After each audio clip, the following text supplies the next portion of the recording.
যারা কমপ্লিট জাহান্নামী এরা আমাদের মানে বিনা হিসেবে জাহান্নামী যারা, এরা আমাদের মুসলমান ছেলেদের আইকন। হ্যাঁ, মেসি কি জান্নাতি? জান্নাতে যাবে? মেসি যদি এখন এই অবস্থায় মারা যায়, তাহলে ও কিভাবে আমার আইকন হয়? আমি ওর নামের লেখা টি শার্ট পরে কিভাবে ঘুরি? তার প্রতি আমার ভালোবাসা কিভাবে জন্মায়? কিভাবে জন্মায়? আমি তো মুসলমানের সন্তান।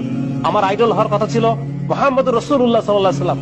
আমার আইডল হওয়ার কথা ছিল আবু বকর, ওমর, খালিদ ইবনে ওয়ালিদ, মুহাম্মদ বিন কাসিম, হ্যাঁ, মাহমুদ গজনবী, এরা আমাদের আইডল হওয়ার কথা ছিল।